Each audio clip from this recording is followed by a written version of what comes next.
Welcome back, everyone. All right, let's jump straight into this explainer. Today, we're breaking down the anatomy of a literally chilling first-hand account that we pulled straight from the Coney Monday archives. We are going to structurally map out a supernatural encounter that went down in the mountains of India. As always, my goal here is to unpack this complex, honestly terrifying narrative so you can grasp the exact sequence of events and, the fascinating folklore behind the whole shebang. We've got a lot of ground to cover today, and trust me, you are absolutely going to want to pay close attention to how this timeline unfolds. Chanda hai tu, mera suraj hai tu. You are my moon, you are my sun. Now, those are the lyrics to a super popular, just incredibly innocent childhood lullaby in India. But I actually want you to keep those words tucked away in the back of your mind as we analyze this case. Because what's really, truly fascinating here is how a song that's just meant to comfort a little kid gets completely twisted into the eerie centerpiece of a psychological and frankly supernatural nightmare. But to understand how that happened, we first got to look at the people involved. Part 1. A trip to heal. So to really get what went down here, we need to establish the group's baseline. We've got 4 young guys, right? Sahil, Chirag, Arun, and Samai, and they're taking a trip to the absolutely gorgeous mountain town of Manali. But listen, this wasn't just some casual boys' vacation. No, this was a targeted intervention. See, just 3 or 4 months before this trip, Samai's younger brother was tragically killed in a car accident during a school trip. And before all this, Samai was the life of the party, the guy cracking everyone up. But grief completely changes a person, and he had just withdrawn entirely. His profound, unresolved grief created this deep psychological opening, basically a massive vulnerability. And well, in the context of the folklore we're about to explore, profound grief, it's like a shining beacon in the absolute dark. Part 2. The Valley of Death. Okay, so on their 3rd day in Manali, the friends decide to drive up to the breathtaking Rotang Pass. But right before they leave their hotel, the receptionist gives them this stark warning. He says, make sure you return before 6 p.m. He actually explains that Rotang literally translates to the Valley of Death or pile of corpses. And looking at the data, there is this massive contrast between the official records and the local reality. The authorities, right, they rationally point to freezing temperatures, hypothermia, and treacherous road accidents to explain all the fatalities up there. But the locals, they literally lock their doors at 6 p.m. flat. They believe the pass is actively hunted by a Mayavi Saya, which is a deceptive phantom or a dark entity. Now, the friends, they dismiss this legend entirely. They just thought it was a tourist scare tactic, and they proceeded with their trip, right up until they absolutely couldn't ignore it anymore. Part 3. The 28-kilometer loop.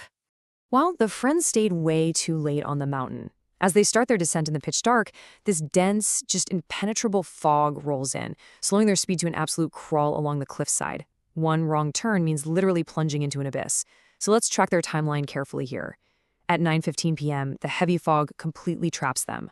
Then, at 9:40 p.m., they pass a stone milestone marking Manali 28 kilometers. And sitting right on it is a man wearing just a simple piece of cloth, which is highly, highly unusual in freezing weather. Now, 20 minutes later, at 10 a.m., they pass the exact same milestone, Manali 28 kilometers. They've been driving continuously, yet they haven't made an inch of progress. They are trapped in a spatial loop, this inescapable stretch of a dark mountain road. And by 11 a.m., the whole environment shifts entirely from just a geographical anomaly to an active, terrifying supernatural threat.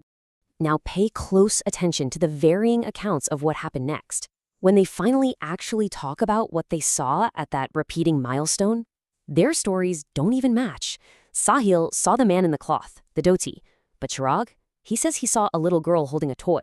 And Arun, the guy driving, saw a black horse just staring at them. The entity, this Mayavi Saya, was distorting their perceptions, literally tailoring the hallucination to each individual person.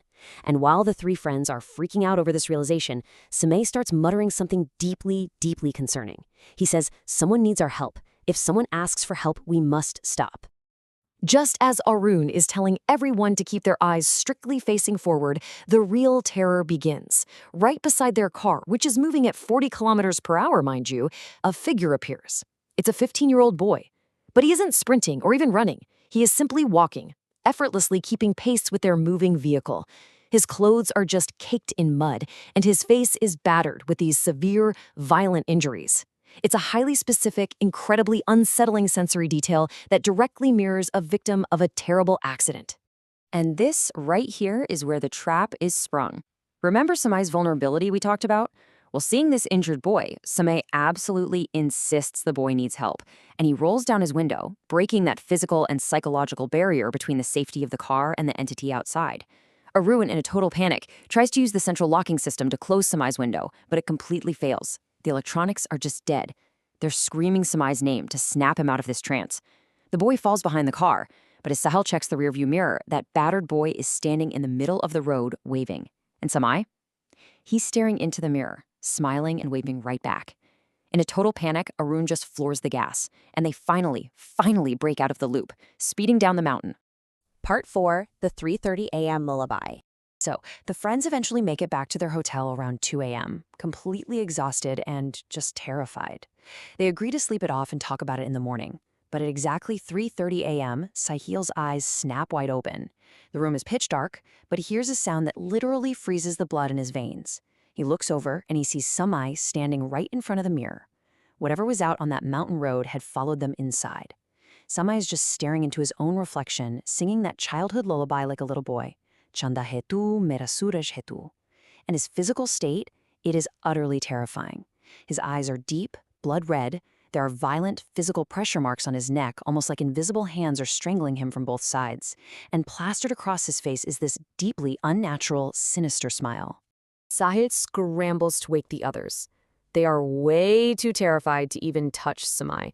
As they're slowly backing away toward the door, Samay slowly turns to them, and with this innocent, sweet laugh of a child, he looks right at his best friends and says, "If I knock on your window tonight, will you open it to help me?" It is a total psychological breaking point for the group. The very second those words leave his mouth, Samay just collapses to the floor, completely unconscious.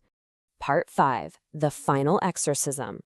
So the moment morning breaks, the friends remember that receptionist's harsh warnings, and they immediately drag an unconscious Samay to a local pundit. That's a Hindu priest and spiritual healer who really understands the deep lore of the region.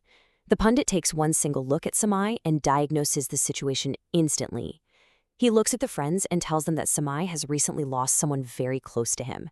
See, the entity they encountered on the pass, that Mayavi Saya, it is not just some ghost, it is an apex emotional predator. It literally sifted through Samay's psyche, found his agonizing grief over his little brother's tragic car accident, and mimicked that exact energy. It projected the image of a battered young boy to exploit Samay's guilt and his desperate need to help, basically tricking him into willingly opening his window and inviting the entity right in. To save Samay, the pundit immediately initiates a really rigorous traditional cleansing ritual. Step 1 is Nazar Utarna, which is warding off the evil eye and the initial negative energy. Second is Jad Phuk. That's this rhythmic sweeping of the body combined with specific protective mantras. And this all builds up into a full puja, or prayer ritual, focusing all that spiritual energy directly onto Samay. The culmination of this structured exorcism is intensely visceral and physical. Samay violently vomits, literally purging this thick, unnatural, pitch-black liquid from his body. And it's only then that the entity is truly, finally expelled.